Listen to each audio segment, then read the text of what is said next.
할렐루야, 오직 예수. 여러분, 지난번에 666표와 베리집에 대해서 두 번에 걸쳐서 여러분 말씀을 드렸는데 여러분들이 잘 이해들 하셨는지 모르겠습니다. 이해가 안 되신 분이 있다면 자주 반복해서 들으시면 쉽게 이해가 되실 것입니다. 오늘은 666표 즉 베리집이 실행되는 시기가 언제인지 그 비밀에 대해서 말씀을 드리겠습니다. 오늘날 666표를 즉 베리집을 스스로 손에 받은 사람들이 있습니다. 그러나 마지막 날에는 강제적으로 666표를 사람들 손에 주입시킬 것이라고 성경은 예언하고 있습니다. 그러므로 지금 베리집을 사용하고 있는 것은 악한 사탄이 예행 연습을 하고 있는 것이라고 보면 될 것입니다. 그렇다고 지금 베리집을 받아도 된다는 말은 절대 아닙니다. 받아서는 안 됩니다. 지금도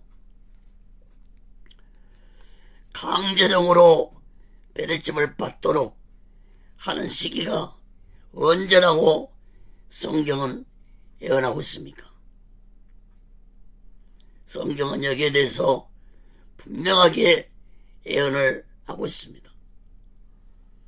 여러분, 요한계시록을 크게 세 가지로 나누어서 본다면 요한계시록 1장부터 3장까지는 5장까지는 서론 부분이라고 말씀을 한다면 6장부터 12장까지는 전 3년 반 환난에 대한 말씀이고 13장부터 계시록 22장 끝장까지는 후 3년 반 후에 일어날 일들을 예언하고 있는 말씀이라고 볼 수 있습니다.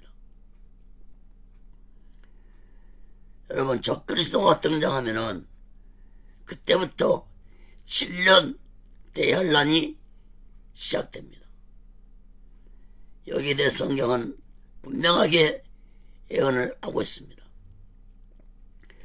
7년 대환란 중 전 3년 반은 적그리스도가 평화적으로 세상을 통치할 것이지만 그러나 후 3년 반이 시작되면은 그때부터 적그리스도는 악한 사탄의 짐승의 본색을 드러내고 자신이 하나님이라고 하면서 세상 모든 사람들에게 자신에게 경배를 하도록 강요할 것이고 그때부터 악한 사탄 즉 적그리스도는 본격적으로 사람들 몸에 666표 즉 베리집을 강제로 받도록 할 것입니다.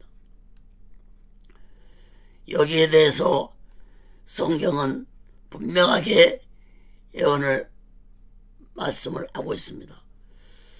데살로니가후서 2장 4절 말씀을 먼저 봅니다. 저는 대적하는 자라 범사일 끊는 하나님이나 숭배함을 받는 자 위에 뛰어나 자존하여 하나님 성전에 앉아 자기를 보여 하나님이라 하느니라. 또 요한계시록 13장 15절 18절 봅니다. 저가 권세를 받아 그 짐승의 우상에게 생기를 주어 그 짐승의 우상으로 말하게 하고 또 짐승의 우상에게 경배하지 아니하는 자는 몇이든지 다 죽이게 하더라. 저가 모든 자 곧 작은 자나 큰 자나 부자나 빈궁한 자나 자유한 자나 종들로 그 오른손이나 이마에 표를 받게 하고 누구든지 이 표를 가진 자 외에는 매매를 못하게 하니 이 표는 곧 짐승의 이름이나 그 이름의 수라. 지혜가 여기 있으니 총명 있는 자는 그 짐승의 수를 세어보라. 그 수는 사람의 수니 666이니라. 여러분, 여기에서 짐승은 곧 적그리스도를 의미합니다. 적그리스도에게 경배하지 아니하면 모두 다 죽임을 당할 것이고, 적그리스도는 모든 사람들에게 666표를 받게 하고, 이 표가 없으면 어떤 물건도 살 수 없도록 할 것이라고 하나님은 예언을 하셨습니다. 여러분, 그렇다면 문제는 이러한 예언의 말씀이 언제 이루어지는 것인지 우리가 분명히 깨닫고 준비하고 살아간다면 하나님은 우리들에게 피할 길을 주실 것입니다. 그 피난처를 많은 이단들은 자신들이 곧 피난처라고 떠들고 있지만, 그러한 말들은 거짓된 말이고 그런 미혹에 속지 마시기를 간절히 바랍니다. 피난처에 대한 말씀은 몇 주 후에 살펴보겠습니다. 오늘은 적그리스도가 후 3년 반에 사람들 몸에 666표를 강제적으로 받도록 할 것인데, 예수 믿는 자들이 철저하게 준비된 신앙을 가지고 살아간다면 666표 베레칩은 우리와는 아무런 상관도 없는 무의미한 표가 될 것입니다. 다음 시간에 어떤 신앙으로 우리가 준비해야 이러한 베레칩이 무의미하게 될 것인지 말씀드리겠습니다. 사랑하는 여러분, 먼저 분명하게 말씀드릴 것은 예수 믿는 자들이 철저하게 오직 예수 신앙으로 준비를 하고 살아간다면 후 3년 반은 예수 믿는 자들에게 아무런 영향도 주지 않는다는 사실을 깨닫기 바랍니다. 그러므로 우리들은 조금 더 두려워하지 말고 요한계시록에 예언된 하나님의 말씀을 잘 해석하고 잘 이해하고 순종해서 살아가야 할 것입니다. 그렇다면 우리들은 먼저 요한계시록의 말씀을 이해하기 위해서는 마지막 때 7년 대환란은 언제 시작되는지 알아야 할 것입니다. 앞에서도 말씀드렸지만 계시록 6장부터 12장까지는 전 3년 반 환란입니다. 7년 대환란이 일어날 때 7인과 7나팔과 7대접재앙이 일어날 것이라고 예언하고 있습니다. 7년 대환란에. 그런데 먼저 7인 중 첫째인이 떼어질 때 적그리스도가 나타날 것이라고 성경은 예언하고 있습니다. 요한계시록 6장 1절 2절 보시기 바랍니다. 내가 보매 어린 양이 7인 중에 하나를 떼시는 그때 내가 들으니 네 생물 중에 하나가 우레소리같이 말하되 오라 하기로, 내가 이에 보니 흰말이 있는데 그 탕자가 하늘가 죽고 멸류관을 받고 나가서 이기려고 또 이기려고 하더라. 여러분, 여기에서 어린 양은 곧 예수 그리스도를 의미합니다. 또 인을 떼실 분은 오직 예수님 한 분뿐이십니다. 어린 양이 7인 중에 인을 뗐던 건 바로 예수님이 인을 떼면 7년 대환란이 시작된다는 걸 의미하는 것입니다. 예수님이 첫째 인을 떼자 흰말이 나타났습니다. 이 흰말을 예수님으로 해석하는 자들도 있는데 그것은 결코 잘못된 해석입니다. 할과 멸류관과 이긴다는 말씀 때문에 예수로 해석을 하는데, 이 모습은 적그리스도가 사람들을 속이기 위해서 예수의 모습으로 나타나는 거짓된 가짜 모습입니다.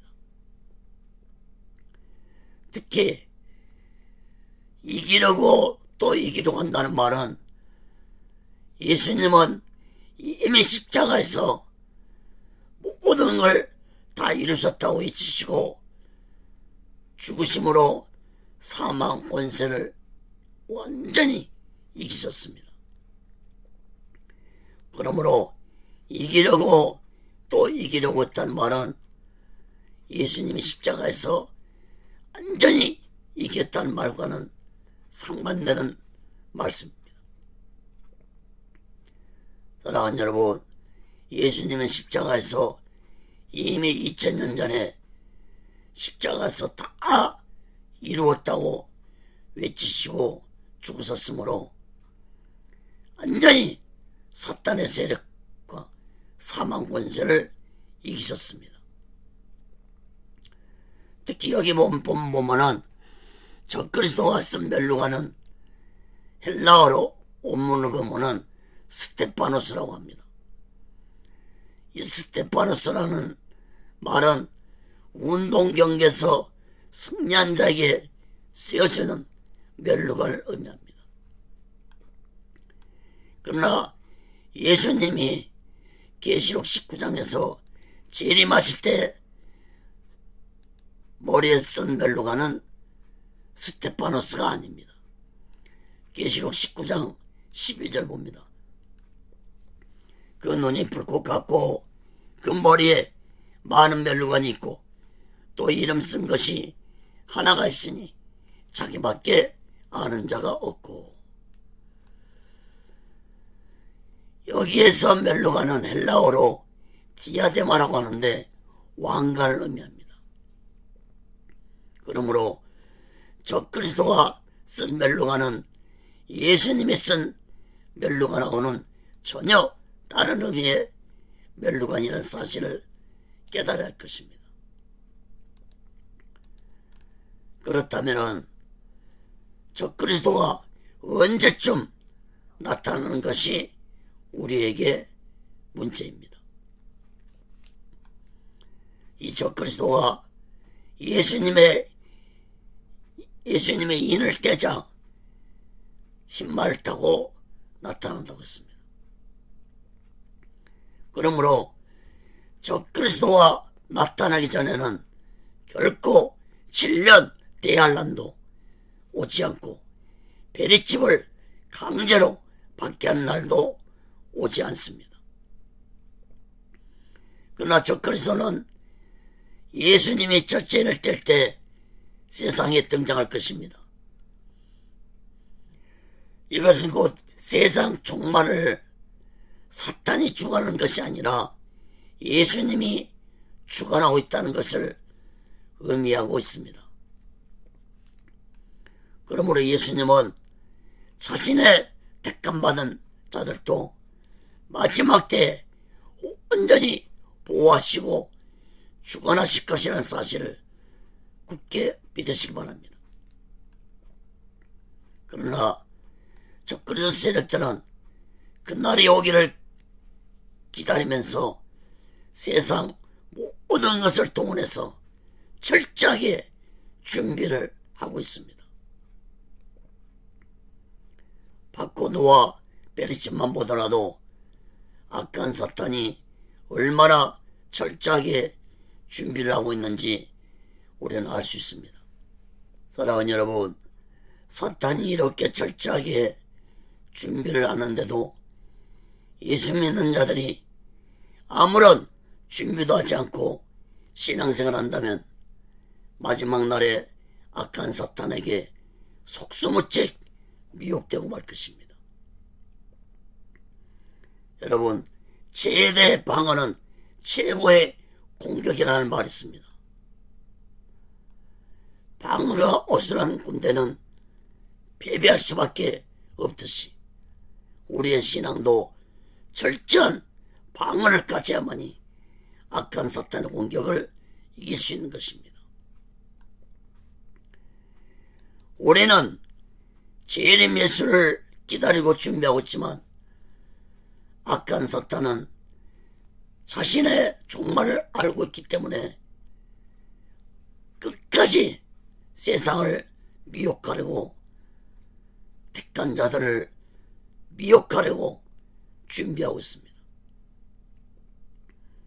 또한 재림하시는 예수님과 싸우려고 악한 사탄은 준비하고 있습니다. 사랑하는 여러분, 전쟁터에 나가는 군사가 아무런 무장도 하지 않고 나간다면 그 사람은 얼마 싸워보지도 못하고 쉽게 죽임을 당하는 것처럼 영적 전쟁도 마찬가지입니다. 악한 사탄의 세력들은 철저하게 준비하고 점점 다가오고 있는데 예수 믿는 자들이 아무런 준비도 하지 않는다면 악한 사탄의 세력에게 쉽게 무릎을 꿇고 굴복당하고 말 것입니다. 예수 믿는 자들이 아무런 준비도 하지 않고 마지막 때를 살아간다면 그것은 곧 직무유기이고 모든 책임은 나에게 있다는 사실을 깨달아야 할 것입니다. 어떻게 무엇을 준비해야 할 것인지에 대해서는 다음 시간에 구체적으로 자세히 말씀드리겠습니다. 여러분, 손자병법에 적을 알고 나를 알면 백전백승이라는 말이 있습니다. 그러므로 우리들은 언제쯤 적그리스도가 본격적으로 활동해서 인간 몸에 베레집을 주입시킬 것인지 분명하게 알고 우리 또한 철저하게 준비한다면 아무리 악한 사탄이 철저하게 준비를 하고 공격해 온다 할지라도 예수 믿는 우리들에게는 아무런 소용이 없는 무용지물이 될 것이라는 사실을 깨닫기 바랍니다. 사랑하는 여러분, 이단들은 요한계시록 말씀을 두렵게 가르칩니다. 그러나 요한계시록 말씀은 결코 두려운 말씀이 아닙니다. 오히려 요한계시록의 말씀은 예수 믿는 자들에게 믿음과 소망을 주시는 말씀입니다. 그러므로 여러분, 절대로 두려워하지 마시고 나의 신앙을 오직 예수 신앙으로 철저하게 준비하시기를 간절히 바랍니다. 다음 시간에는 구체적으로 우리들이 어떻게 준비를 해야 할 것인지 대해서 말씀을 드리겠습니다. 여러분, 다음 시간에 뵙겠습니다. 감사합니다. 구독과 좋아요, 알람 눌러주시기 바랍니다. 오직 예수